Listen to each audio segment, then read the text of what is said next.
Using bots as a way to promote your music is one of the easiest ways to destroy your music career before it even begins. And in this video, we're going to talk about why. Hey everyone, Andrew here. You've probably heard about all these massive artists getting caught using bots over the years, either from their fake looking engagement or their massive drops in followers. And for them, they should be ashamed of using it. Using bots is just completely just unacceptable because they're stealing money from other artists. They're thieves and they're breaking the rules of the platform and getting away with it. So it's unexcusable for those big artists, but as an indie artist, it's significantly worse for you than it is for those people at the top. And the reason is, for those people at the top, the bots they're using represent a very small percentage of the overall stream count that they're getting. Most of what they're getting is real.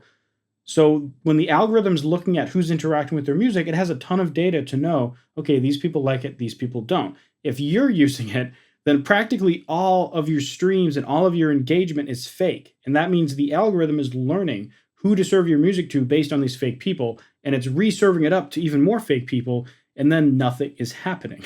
So of course, bots don't join your email list, they don't buy your merch, sign up for your Patreon, or come out to shows, but additionally, it can really mess up your algorithm long term. And the reason for this is most platforms online, not just Spotify, but also social media and YouTube, rely on a process known as collaborative filtering. And I have a video where I talk about the Spotify algorithm. That's one of the main three parts of it is collaborative filtering. And the way this works is it looks at what everyone has in common. If everyone likes these artists, and these people like most of those artists, but they've never heard of these other three things that these guys have listened to, it knows that it should show those songs to those people because they'll probably like it too. Now imagine there's a company running bots just listening to tons and tons of artists that are buying this stuff at scale. It's listening to whatever. It doesn't have a musical taste. It has the musical taste of whatever it's hired to listen to that day and listen to a whole bunch of that day. So if all of your streams are from these bots, it's probably being demanded to listen to the lowest quality music on the planet because who else is going to be relying on bots? Usually people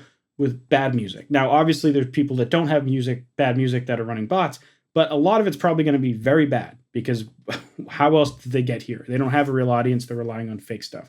So what's going to happen is these bots are checking out your stuff. You're getting all these streams. The algorithm's learning what those bots are like. And then when it recommends your music to other people, if it does it at all, it's serving it to more bots. And the same thing's going to apply on Instagram or TikTok. If all these bots are interacting with your content, it's going to show it to those bots because, oh, they liked it before, but now those bots have been hired to look at someone else's content. They're not looking at your own content anymore. So what do you have to do then? You'll have to go and get more bots to look at your stuff. And then you end up with even more followers and even more fake stuff that are just not helping out in any way. And even when you get a couple real followers, those couple real followers are such a tiny percentage of your overall audience that they're never seeing any of the content or music you produce. Because when you post a video, it's not being served to your entire audience. It's going out to like 10%. And when 90% of your audience is bots, chances are there's no real humans actually seeing your content. It's just these bots are getting served it and they're just ignoring it because you didn't hire them that month.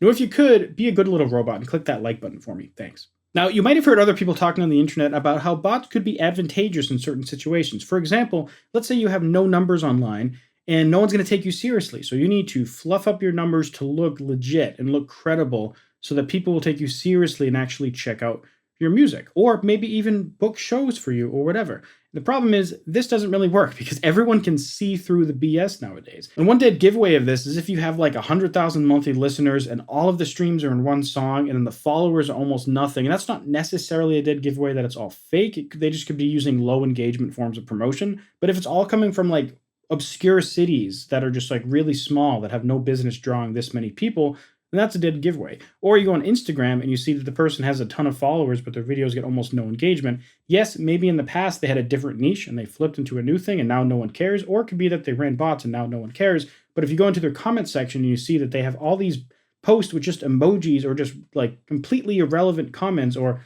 wow, what a nice video or something generic like that, it's a good chance they might be using bots. And I've talked to some people that'll even go as far as not only do they fluff up their followers on Instagram, but every single time they drop a post, they're pushing more bots to their post to get the views up high enough so that they're happy with it. And the numbers on the views agree with the correspondence on the number of the subscribers on their Instagram account. And then what they'll do is they'll also run ads on these posts so that they can get the comments and engagement to match up. So they're like stacking bots with ads to try to make their stuff look legit.